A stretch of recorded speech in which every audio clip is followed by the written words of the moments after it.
Welcome to a special episode of Pub Talk, the unofficial official craft beer podcast of Oklahoma, where we're all about the 3 B's, beer, buddies, and bullshit. I'm Jeremy, your legendary host, and I'm joined as always by a man who's always at the ready to drink beer, whether it's flat or heady, Michael. Hey. Today we have the pleasure of doing a podcast with our friends from Nothing's Left here in Tulsa, where we will talk all about their journey to getting their tap room open in September of this year and all things craft beer. You can and should find them on social media at Nothing's Left Brewing.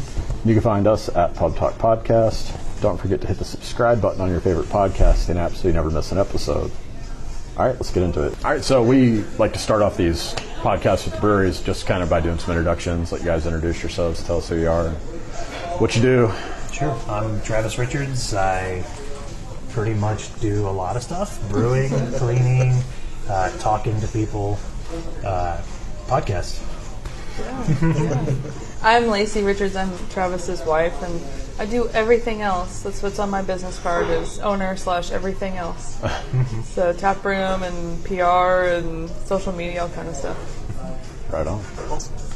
So you can kind of tell us about the process of just how you guys got started with Nothing's Left. And Well, it actually started off with me and a couple of buddies back probably 4 years ago. We had taken a break from brewing, and then I kind of came back around and decided that I wanted to really get into it. And then a couple of buddies ended up just being me after a while.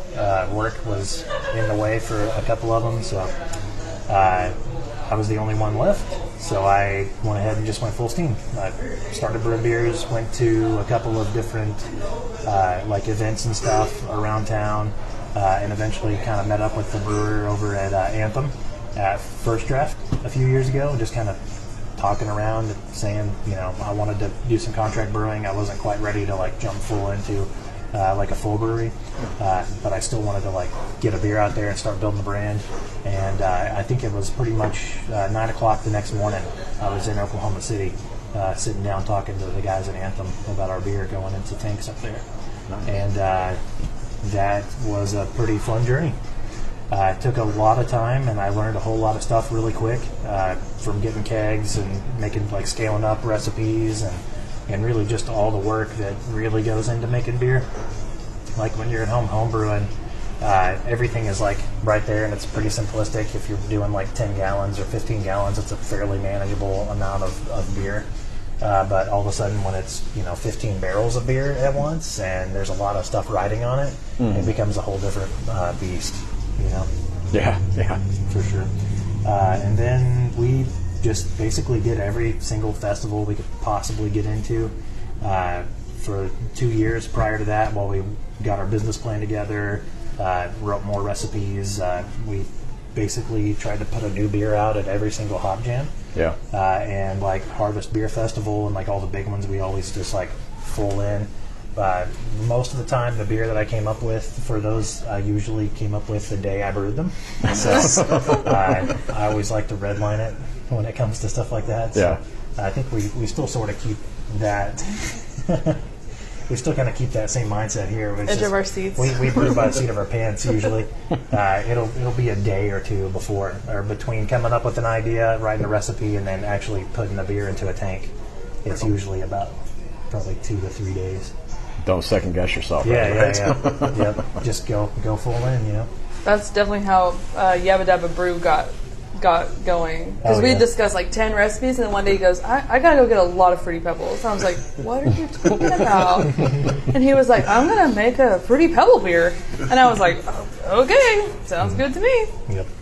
But that for every slam dunk a Yabba Dabba, I've probably had 5 or 6 beers that were just not as great, but just when it's small batch stuff, it's not as big of a deal. Sure. We did a beer one time. We were trying to do a beer for I forget the name of it. Red White and Brew. Yeah, Red White and Brew. We were going to make a sweet tea beer, and it just didn't work. That's because it was sweet tea. That's just disgusting. Sweet tea. Well, I figured Broken Arrow, and I like sweet tea. And I was like, well, surely we can make a beer that tastes like sweet tea, and that's not necessarily the case. We also hyped it up a bunch, and we should not have, yeah, because we had some really disappointed people. Lessons, guys, lessons. Yeah. I teach them to myself a lot. So you guys have been open for a little bit now. Can you share some moments with us where you just took a step back and were like, damn, this is awesome, or maybe some opportunities have happened these first couple months? Well, yeah, actually, a couple times I've been, like, on a Saturday, I've been brewing for, like, 3 or 4 or 5, 6, 7 hours in the back, and then just come out to, like, get a drink or something and, like, see the tap room full of people, and just be like, holy shit, like, I can't believe these people are actually in here drinking our beer. And, like, I don't know, I always had this, like, weird feeling in the back of my head just saying, like, no one's going to show up, and it's really nice to actually come out and see people literally making the trip down to the Pearl District to like drink our beers and like go visit some of the others that are around here, and that's really kind of like the holy shit. So I run back into the brew house and put my head down because I'm even more nervous now. It's like, damn, I was already trying to brew the next beer that I think people are going to enjoy, and then it's like, well, can't screw it up now. I gotta impress people. So yeah, I think every time we like look around the tap room and we see people that are like not our cousins, because like when you're getting started, it's always like, oh yeah, my cousin's here, like he's cool, he's gonna bring his friends, and then you see a bunch of strangers and you're like, I don't know any of these people, and they just happen to hear about us or drive by us or see us on Instagram. That's when you're like, oh, they're not faking it. Like people aren't just fake liking us. Yeah. Like when it's your family. Yeah. So I think that's always the weird realization when it's just real life strangers. Yeah. Because like when you're building something like this, you've got your social media, and like, I mean, we would just put out stuff on Facebook all the time, and like the first like 15 or 20 likes on a post are like all people who are related to me. I'm like, great, that's perfect. I'm glad at least my family's behind me. Right. It'd be nice to see somebody else. So it is really kind of crazy to see people. I mean, like everybody in there is just people you don't know, and it's kind of freaky. Yeah. One time we had somebody drive like an hour and a half to come get crowlers, and I was like, that was my like, holy shit, this is working. Awesome. It was crazy. Yeah. Mm-hmm. Oh. We would never drive an hour and a half for beer. We're not going to Denver on Saturday just to drink beer. No. Never. But that's a good kind of segue into something I was going to ask about, because we our first Instagram post back in 2015 was a basic bitch selfie at McNally's Harvest Beer Festival. Nice. And ever since then we've kind of had you guys on our radar, been watching, waiting. Felt like we were kind of seeing it on the news, quite a bit for a while there, where it's like, it's coming. Oh yeah. And then, well, maybe a little longer. Can you kind of talk to us about the process of getting the tap room, finally getting it open? Maybe any fun stories from that? Yeah. Well, I've got a good one. We initially, after we signed the lease on this place, we got all of our plans together. We've been sitting down with the architect for a while, just going on like over the plans and trying to rearrange everything to try to get, try to fit a brew house in 2,000 square feet, which is pretty tough. And the first obstacle that we hit was actually turning that into the Planning Commission for the city of Tulsa, where they came back to us, I think it was probably a week after we submitted the plans, and told us that we were in a floodplain. And because of that, they had all kinds of restrictions on what we could do to the building, what we could add to the building, because initially we planned on basically adding another room on the outside of the building. That was a no-go.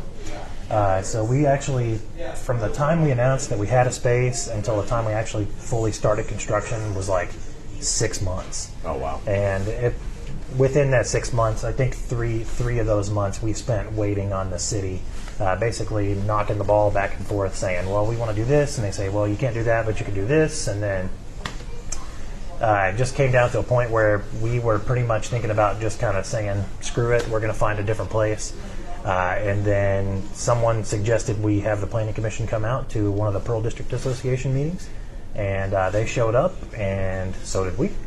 And a bunch of other people, basically, random people in the Pearl District who were like, we really want these guys to come in. So we all just kind of took turns standing up at the mic and kind of bitching them out about, you guys always say you want more business to come to the Pearl District, but once people actually start getting in here and trying to get down to the nitty gritty, you're stonewalling everyone. And so it was a pretty good 45 minutes to an hour of just people bitching out the Planning Commission. And it was probably 3 days later, the architect called up the city of Tulsa asking how the permit was coming along. And I guess something to the tune of the guy who was like stonewalling everything was no longer in that position, and they had hired somebody new, and that we could come pick up our permit like the next day. So that was like a pretty big shock. Yeah. Because even still, it'd been 2.5, 3 years at this point, so we were all kind of lackadaisical, like, whatever, it's what's another 3 months, and then all of a sudden there wasn't anything stopping us. So. Scary. That's when we kind of like woke up, and then we really just dove into the construction. So I was spending like, I don't know, probably 25 hours a week on top of my full-time job down here, busting concrete off the walls and cleaning up and getting everything ready. And because this was a working detail shop before, and it was very bad. It was in pretty rough condition. The exterior looks like it does now, but the inside was just a rat's nest. So, but we really sped through construction. It was 3-4 months, and then we just spent the time waiting on the Able Commission, just like everybody else. Sure. We were ready to turn on. The health department had come through, and advice to anybody who's listening who. Maybe brewery and planning, make friends with your health department and don't bitch whenever they ask you to before do your something. inspections. Yeah, they know what they're talking about, So we befriended the health department. I called them out like literally probably once every 2 weeks just to say, hey, come check it out, and miss you. Let me know if anything's wrong. Let me know if I can fix it now. Instead of having to, finish the construction and then go back and do something I missed. So so much of this is hurry up and wait. Yeah, for sure. For sure. God, killed us because we were totally like, ready to turn on, open this place up, and we waited and we waited, and we'd already built hype for like 3 years, and everybody was like, okay, you said you were coming, you're still not here, and then finally that day we got the Able Commission. I was out of town.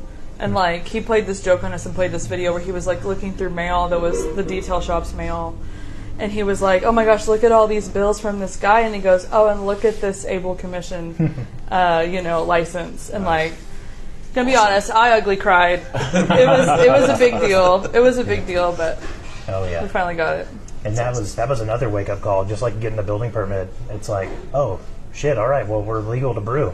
So it's like, okay. It was great for a little while because people would just ask us, like, when are you gonna open? When are you gonna open? I'd go, whenever the Able Commission says it's okay. And then all of a sudden the Able Commission was like, is it? So I used to joke with everybody that basically the only thing holding me up is the Able Commission. And now once we get that license, the only thing holding me up is me. So we just started brewing our asses off at that point. That was we did eight 5-barrel batches in my God, 3 or 4 weeks. Oh wow! We turned the beers as fast as possible. So you were sleeping in the brew room. Yeah, pretty much. Yeah. I was dreading all the bills coming in for that month because that brew house was on constantly. Yeah. But that was pretty rough too, trying to get every beer up and ready. And just for opening. Everybody else that we talked to was very much like, we ran out of beer, so if you think you have enough beer, you probably don't. And they were right. They were very right, for sure. Do y'all remember your first craft beer, or maybe an epiphany beer that made you go, realize that craft beer is where it was at?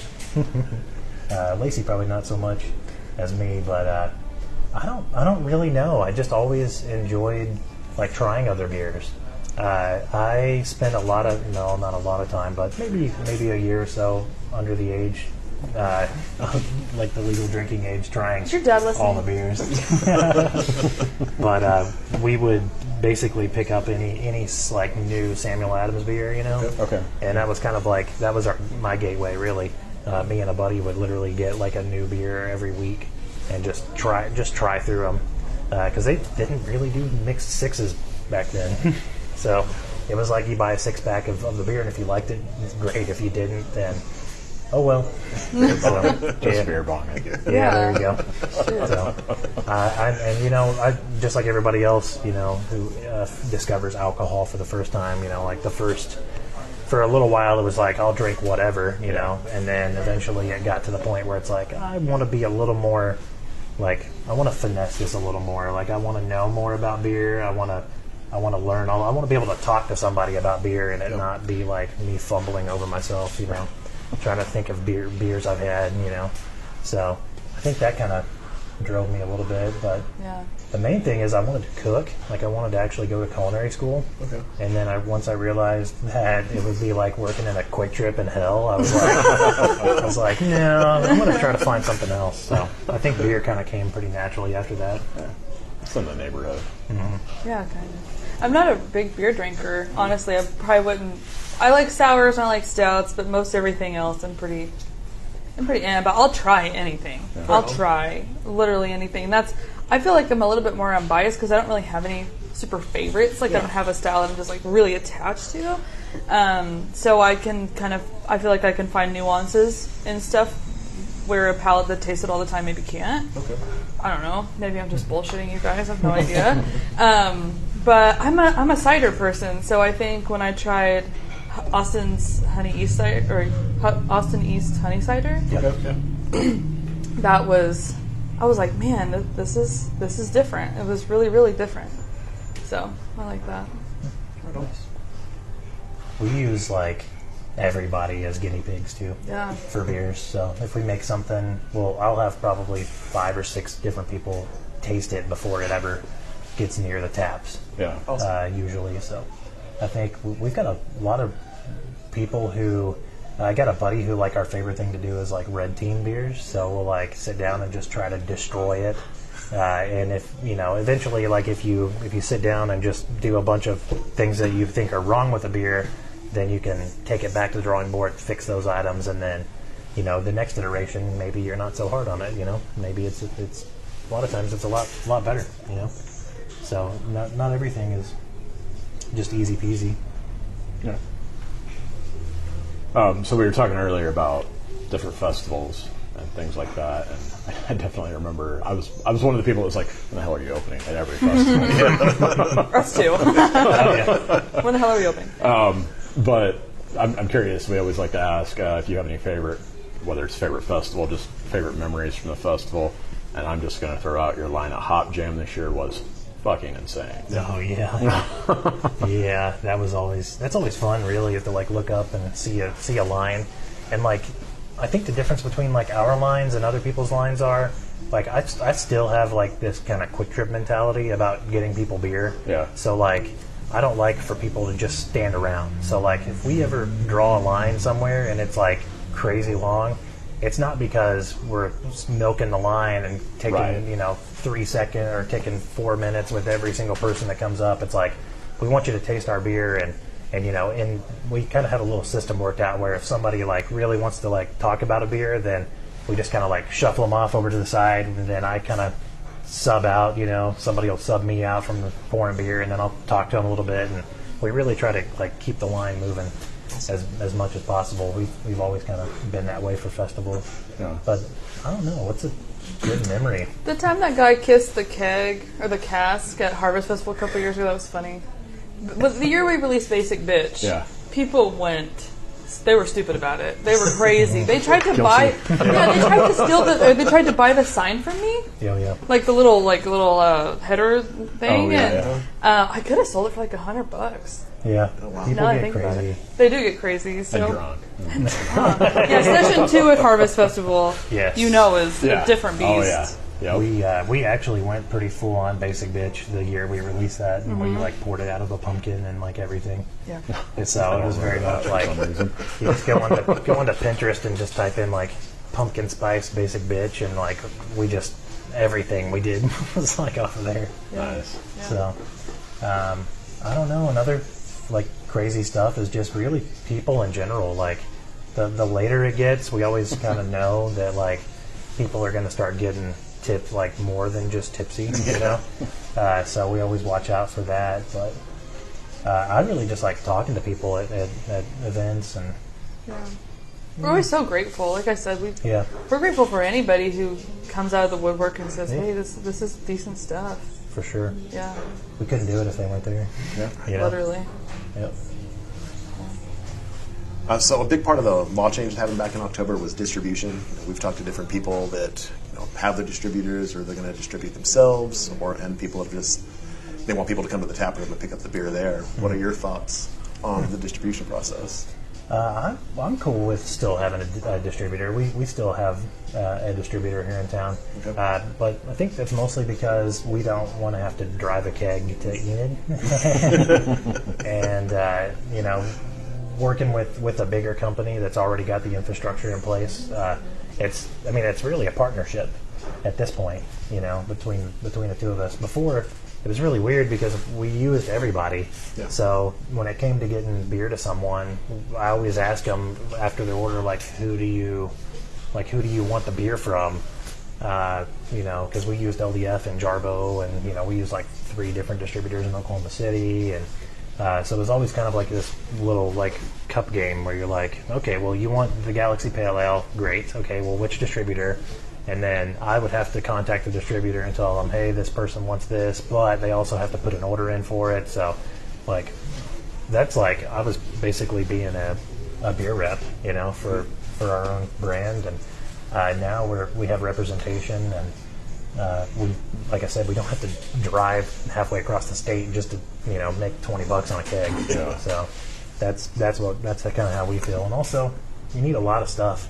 You need cars and more kegs, and you need more volume in the brew house, and we're just kind of we wanted to be a tap room this whole time. So we'll leave the distribution up to somebody and just keep an eye on them. Awesome. One of the things we've always talked about on the podcast for years now is that if a beer says it's a certain ingredient in the name, in the description, whatever, it better taste like it. And I feel like you guys have nailed that. Well, thank you. Basic Bitch, the recently released the peanut butter one, and Nothing's Left. You name it, it tastes like what it says it is. So I'm kind of curious to hear your philosophy on that, if there's any secrets that you can or want to share about that. No, I don't know about secrets. It's kind of my thing. So, Yeah. I just have been disappointed so many times, I think, Yeah. with craft beers. Yeah. Yeah. Even going back so far as to kind of throw back to the whole Samuel Adams time of my life, cherry wheat, I never tasted cherry in it. Maybe a hint. Yeah, I haven't had it in a few years, so I don't know how it's doing now. But I don't know. I just always felt like it always just kind of fell flat. If beers would always say, oh yeah, this is an amber ale, aged on blueberries, and then you taste it and you're like, it tastes like an amber ale. Yeah, exactly. But it's got some astringency or something something that would kind of make your mind go, oh yeah, okay, there's fruit in here somewhere, but I can't taste it. Right. So I think that's kind of the philosophy is if I'm going to make a beer especially the strawberry blonde, it took a long time to get that to taste like strawberries and to really play with the grain bill and the fruit additions and when they go in, and also try to make it that shelf stable and all that. It's been pretty rough, but I really just don't want anybody to walk in here and look at the board and see the watermelon goza and then drink it and be like, oh, this, did they use watermelon? I want you to say, holy shit, they used watermelon in this, and I can taste it, Yeah, Travis always wanted to do beers from other brands and do them better, and then call it a shots fired series. Yeah, awesome. Where it's oh, we didn't taste any, let's say, pineapple in this beer. We're going to redo it, and we're going to make it taste like it should have always tasted. Yeah, if you picked up a pineapple IPA and you're like, okay, I taste an IPA, where's the pineapple? I want you to get that from me and be like, oh shit, there's pineapple in here. And that's another thing too, is getting a beer to taste like what you say it tastes like, but also be good at the same time. So that's a struggle sometimes. Yeah, just to brag on Travis, that's his ultimate talent is being able to finesse flavors, and it's just very natural to him, where he doesn't make things overpowering, but he makes them very tasteable. And he's always wanted to ride this line of extremely different where you're like, oh, I really want to try that, but also I could have 3 glasses of it. So he likes to have that balance of like both very flavorful but also very drinkable. So like you don't drink a Nothing's Left and you're like, ugh, no more for me. Right. Yeah. You could drink a couple beers in one night and still feel okay. Yeah. So why drink 12%? Yeah. Double IPA whenever you can drink something with just as much flavor with half the alcohol. Yeah. And still be able to like talk to somebody. I think it's the same. Not whip out It's your like sleeping the same- bag and It's like, oh, this beer was super good. I'm just gonna take a quick nap. At least have 2 beers before you pass out. there you go. Yeah. Yeah. What's the tagline on that cranberry one right now? Oh, yeah. How many fucking cranberries? How many cranberries? And sometimes it does that. Like I put a shitload of cranberries That's in like it. 2 pounds Yeah. of fresh And it's cranberries. and it's you taste it and you're like, okay, like it tastes like cranberries, but it doesn't have like nothing like setting it just over the edge. Like, so we add more cranberries. It's like, Jesus, how many freaking cranberries you got to put in a damn beer to make it taste like cranberry? Jeez. Yeah, and the crazy part too is that we put like so many in there, and we had a big bucket of like red puree from it, and it is still light color. And somebody on some stupid I saw group, that. said, "Yeah, it looks like they put a whole lot of fruit in Yeah. that." And I was like, "Dude, you should have been there." Yeah. It's just one of those things. Like, I think the great thing about this country is you're allowed to say whatever the hell you want to say. Yeah, you definitely can't please everybody. That's for sure. So I just keep doing my thing. Yeah. Awesome. What have been some of the crowd favorite limited release beers that you put out? Do you have any that are upcoming you can tell us about? Well, the just about every beer that we've put out that's been like new always does well. Awesome. But I think that's mostly because it is new. You know, I think craft beer drinkers love what's new. You know? For sure. It's always good to just constantly be trying to innovate on some taps, but then still keep some mainstays for everybody to come in. So like they come in to try Nothing's Left, and then they fall back on like an All Killer No Filler or something that they already like from us. But I don't know. The cranberry sour has been doing super well. The Nothing's Left has been well received. Gosh, your Oktoberfest was really popular. I got a lot of great comments on Oktoberfest this year. Yeah. So that was good. That was the great. first time I brewed a traditional Marzen. I brewed Oktoberfest beers before, but they were always ales, and they just never quite had that like light character to them, but still like sort of robust in the malt taste. So that was a fun one. But I don't know. Kupfer coming out. Yeah, I've got a spin-off of the Oktoberfest called the Kupfer Ale. That's coming out here before too long, and it's an ale recipe as well. So something light and crushable, but still flavorful coming out. We have a beer coming out here in a week or two called Scooter Gang. It's So going to excited. be key lime pie beer. Nice. And like we are literally going to puree 3 giant-ass key lime pies and throw them into the fermenter. Awesome. So Then we're gonna have a pie eating contest. Oh, yes, pie eating contest. To commence it with Santa as the judge. Oh, nice. I know it's so cheesy, but so But excited. it's so fun. I don't know. I've got like 75 recipes wow. from just homebrewing.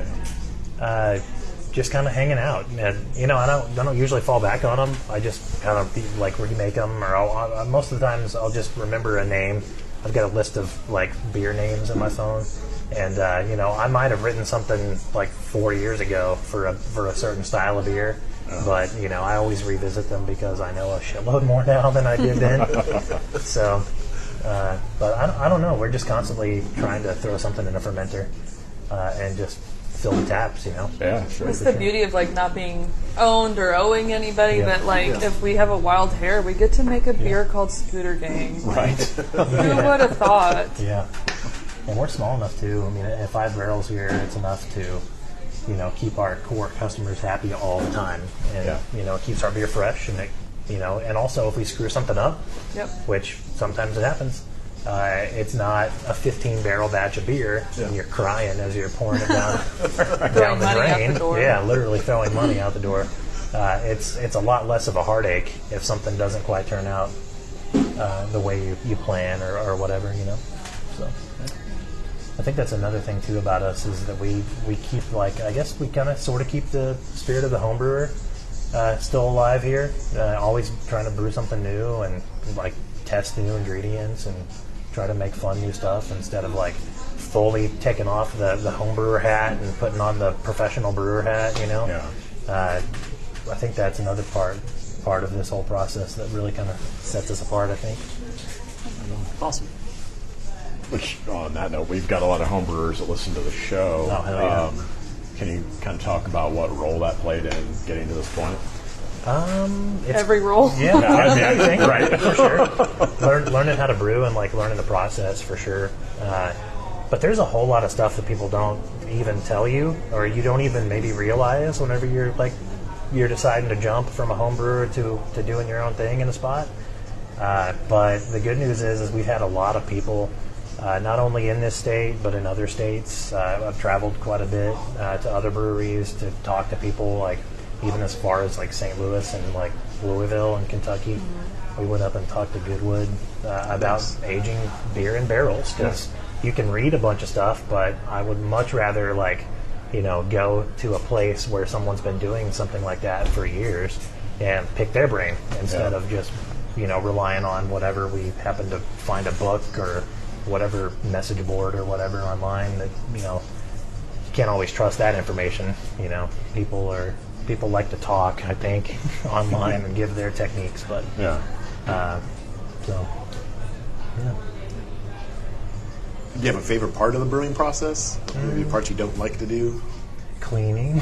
That's universal. That's a universal deal. Yeah. But everybody always jokes all the time. In fact, everybody told me whenever I was coming up that cleaning is 90% of the brewing process, and you hear it over and over and over. Every podcast I've ever listened to from top brewers around the country is everybody's like, yep, you'll spend 5 or 6 hours brewing, but you're going to spend 30 hours a week sanitizing your equipment and cleaning and like keeping your area put together, and that's 100% true. So homebrewers, get your cleaning game on point for sure. Yeah, I mean, I think that's the beauty of being a homebrewer for like 8 years. Is Travis had so many batches at home go bad, and he would try and he would say, "Oh crap, you know what? I forgot to sterilize blank before I put it in." Yep. And then, I forgot to put aseptic puree in this thing, and I used regular, and so and then it turned. Or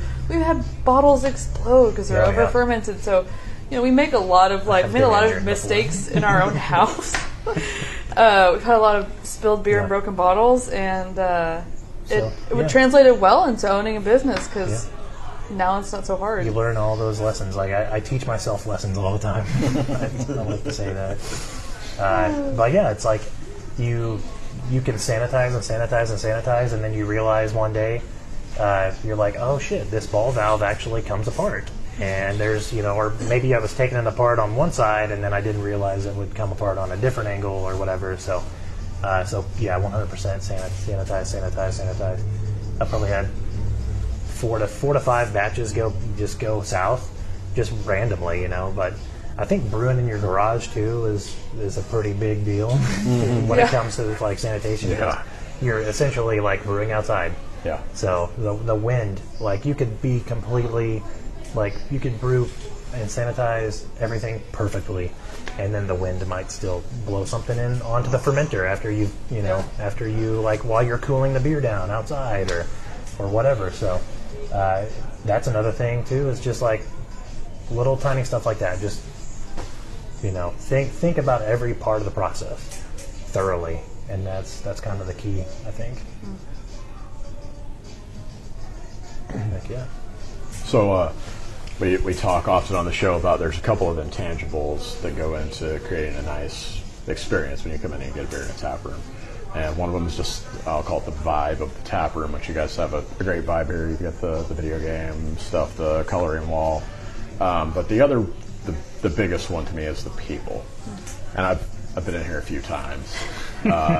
Pretty sure I've never seen you here. Pretty sure I've interacted with everybody that works here multiple times at this point. And I've never, not only have I never had a bad experience, I've not had a neutral experience with anyone that works here. It's always positive. So I'm curious if you have any philosophies or anything into finding the people that work here and kind of what makes it special. I was a freak about hiring. I was a literal freak. And I do a lot of hiring outside of here. So my clothing store I hire for. I also hire interns for my other job. And so I kind of knew what I was looking for. I have a very particular group of like personality traits I look for. And so I remember one day I did 7 interviews in one day, and all I found was Kyle. The only person I came home and told Travis about was like, there's this guy, he knows his stuff. Yep. And, you know, the beauty of the people I wanted to have on board was highly, highly motivated and very, very friendly. Yeah. That's like, if I can have those 2 out of you, I can teach you about beer, I can teach you about cleaning, I can teach you about, you know, running a register, but I have to have those 2 things. Sure. And I feel like we've done a pretty good job. You know, we're perfectionists, and we always are looking to make sure that our customers, like you said, have a really good experience. Every single time we get a good review on Google or Square, it's customer service first. Yeah. And that's what makes me feel really, really good about, hey, I can have an evening with Travis and my kid. I can like leave the tap room and go home and feel comfortable that they're taking care of this place and they're taking care of my people. Because I mean, one good experience drives 2 people here. A bad experience will drive 10 people away. Yep. So I knew that, you know, it's very crucial to have the right people on board. And Travis and I feel the same way about that. Obviously, his focus a lot of times is keeping the place clean because of sanitation, and you know, keeping the place happy and experience oriented. I think that's a big thing people don't realize is our demographic is very experience oriented. You can have a wonderful product, but if your staff sucks or your place sucks, they're not going to come back. Yep. So Definitely. And we've kind of curated some people too. Like, I know that I vetted everybody that works on our crew, like prior to coming in on like the training day. So we spent basically like 8 hours here at the brewery doing like a full tasting of all the beers on tap. People who were, say, like we had a couple of people who were into beer, but they didn't necessarily like know as much as like, you know, it's not like everybody is a cicerone, you know. We sat down with each beer and just kind of gave them things to look for, and like basically tried to create like a nice little experience for them around beer to kind of give them a little bit of an idea of what we're shooting for. We sat down and made like a full like list of daily activities for them to work on, and like they took that home to keep in mind. Like, yeah, cleanliness is kind of the main deal. Nobody wants to come and drink at a place that's like dirty, you know. And another thing too is we really wanted the space to like be comfortable, and we created different spots even inside our space may be small, but there's 3 different experiences almost that you could have in here, from sitting at the bar to like hanging out in here with the video game cabinet to sitting over by the barrels and coloring. To outside, and just even sitting at the bar too. Everything has just kind of been like, I want to say that we had a master plan, but I think we just kind of made it the way we would want to be, you know. Also, like, we had a budget, and that budget dictated a lot. Yeah, for sure. But yeah, we knew what we like when we go to have beers, and hell, if we hadn't been in enough tap rooms as it is, we take notes, you know. You go to a place that's like a giant ass open warehouse, you're like, this is not comfortable. Right. Like, this is a brewery first. Yeah. And like I kind of said earlier, we wanted to be a tap room here. We wanted to brew the beers, small batch, different stuff all the time, and just kind of make a fun little spot to chill. Yep. That's awesome.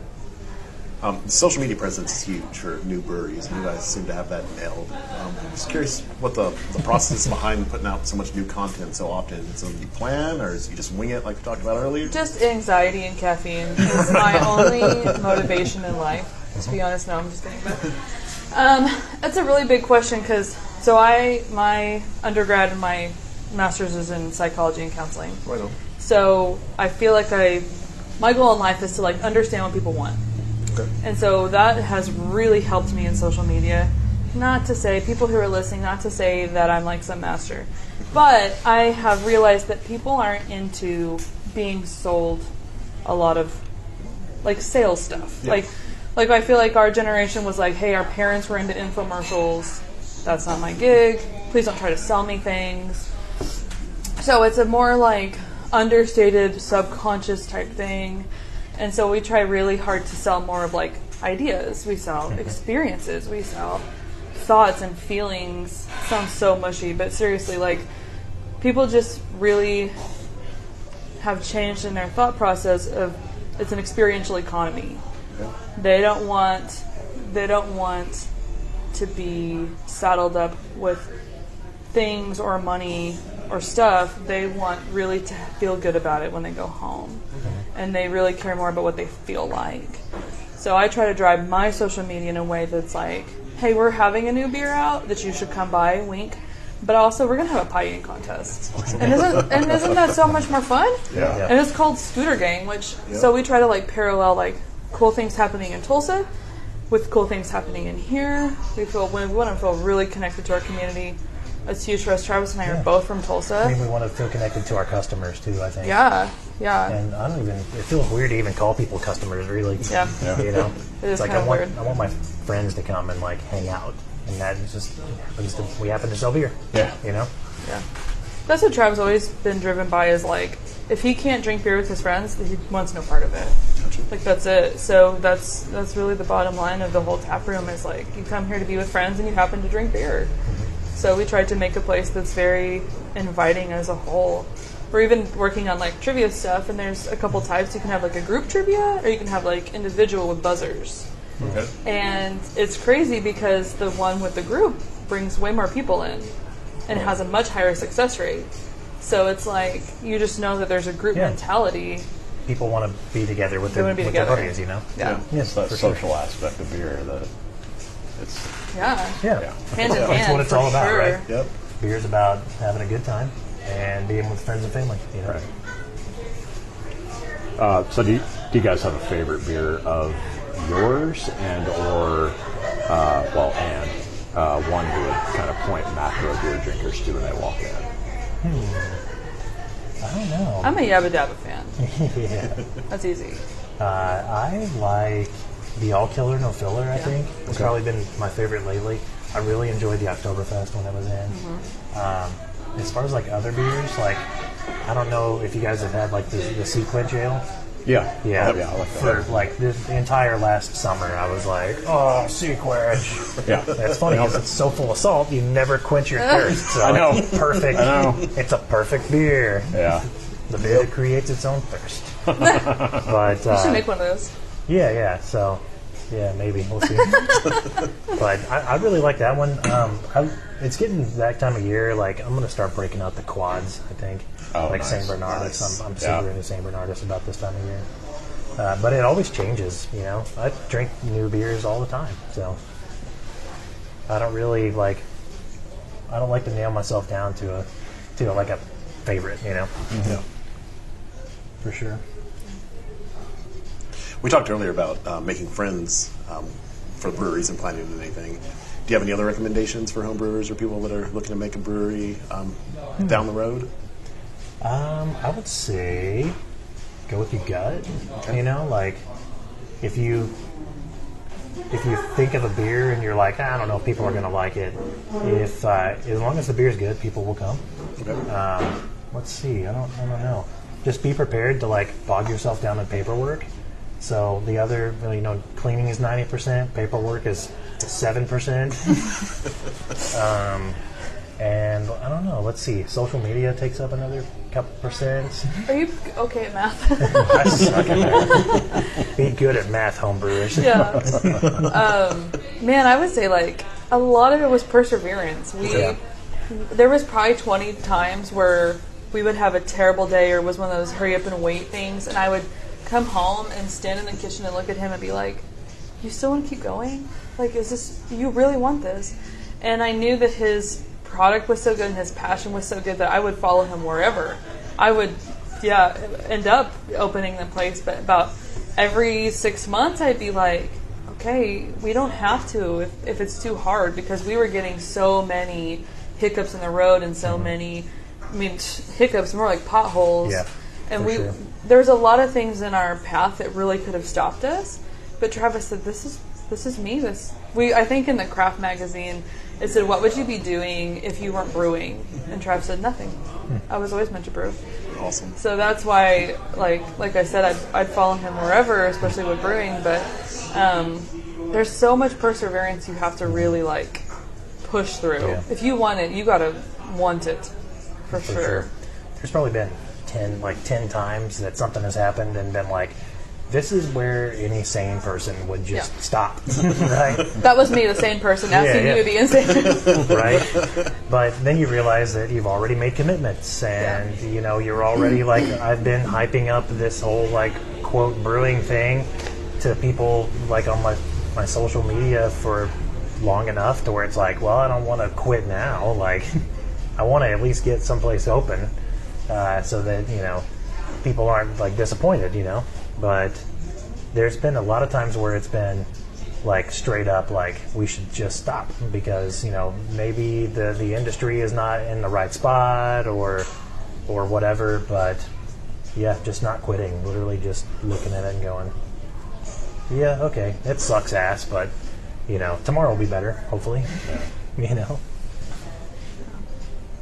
So I would say just keep going. Awesome. This isn't a question, but I had it in my notes, so I'm going to say it. I think you need to brew a double IPA called Stolen Bungee Cords. Stolen Bungee Cords. Shit, yes. And then when it gets stolen a third time, triple IPA. Oh, yes. Oh, yeah. Yeah, so after the first time, our friends over at the Pearl Brewery Tours dropped off some more bungee cords.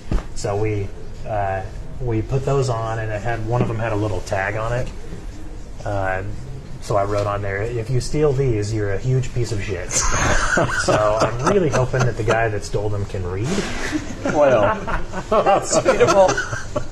50-50. We'll have a party. We'll have an IPA release party and invite him. But it'll have to be at 2 in the morning because that's usually when he steals them. Yeah, that's always fun. Yeah, When all just the good before drugs are kicking in. Heck yeah, man. So, knock on wood. That's the worst. The worst thing that's really happened is some jackass riding We've up on had our bike window shot out a couple well, times. since we opened, it's been the worst thing that's happened. So Yeah. we can't ask for much better than that. Yeah, when we first started, some weird stuff was happening around here. We would come in, and one of our contractors would be like, "Hey, they shut out the door again." Yeah. So before we even opened, we had filed several police reports, and we were like, "Wow, welcome to the freaking neighborhood." Yeah, for sure. Awesome. You gotta pay. I had a theory that it was a local glass company. Just paying locals to run by and pop windows out, but. Not everything's cleared up down here, but now that all the activity is going on, things that were I thought were going to be a problem in the beginning just aren't here anymore. Really So not, I think once they realized that what we were doing to the building and what we were going to be doing out of the building, I hope that they realized that we weren't just showing up to make money off of something, that we were trying to make a spot for people to come in the neighborhood and chill. So it's been nice and quiet since then. Yeah. Awesome. Yeah, for sure. it has. So we talked about the key lime pie eating contest earlier. Any other upcoming events that you all have going on? Yeah, Paws and Claws. So for all, Paws and Claws is coming, which is 5 hours of Santa Claus and dogs. Awesome. So you Dogs, can bring your cats. pet or yourself or your kid. Someone and- bring a bearded dragon, please. Yes, someone bring some weird animals to sit on Santa's lap, and we have the most badass Santa. He's also our CO2 guy. Okay. So you might actually see him around town. He's the nicest guy. His name's Paul. And, Santa. Shit. And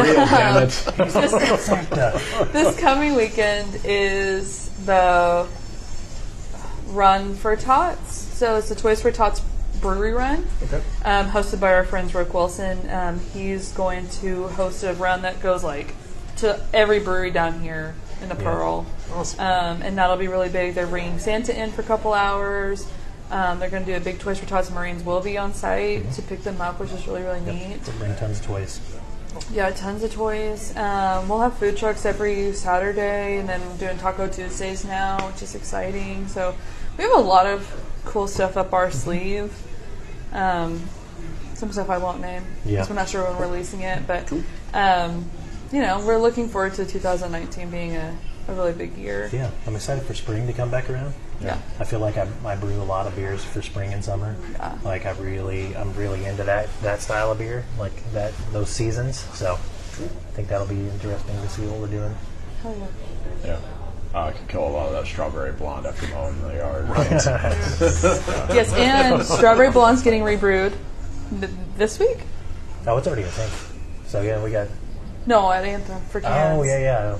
Oh, No, okay. sure, So yeah, this next week. So Yes. Strawberry Blonde will be back in cans on shelves. Hopefully before the end of the year. So we're really looking forward to And it. then I think, Watermelon Goza will be out in cans for next year, for the next cycle. Awesome. And The tournament winning. Hell I'd yeah. like to point out. Don't forget it. Check out the Tulsa Tussle episode. That was pretty good. I'm a fan of it. I like hearing people talk. I'm a fan of winning, too.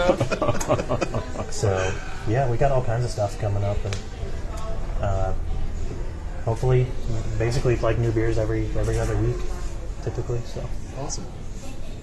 Very cool. Anything else? No, I guess just social media. Yeah. Oh, yeah. That's right. Yeah, you want to plug your social media? It's just Instagram, Facebook, all that good stuff. Yeah. Nothing's Left Brewing Co. Yep. Yep. You can find us anywhere. Anyway. I'm watching you. Not Twitter. Not Twitter. Yeah, Cares about Twitter. Yeah. All right. Thank you guys for having us. And Thank Yeah, you. thank you Thanks for coming out. We It's appreciate awesome. And for putting a B, one of the 3 B's is buddies, damn it. Hell yeah. Hell yeah. Thanks, guys. it. Cheers. That guy said, don't let the door hit in the vagina on the way out. That was hilarious. Good idea. You've just listened to another round of Pub Talk. Thanks again to the great folks at Nothing's Left for having us out today. And don't forget to check them out on social media at Nothing's Left Brewing and stop by their tap room to enjoy a beer or 3. As always, you can find us on social media at Pub Talk Podcast and can continue getting alerts every time we drop an episode by hitting that subscribe button on your favorite podcast app. And remember, folks, there's never anything too big or hard in life that you can't handle it over a few beers with your good friends. So until next time, just chill to the next episode.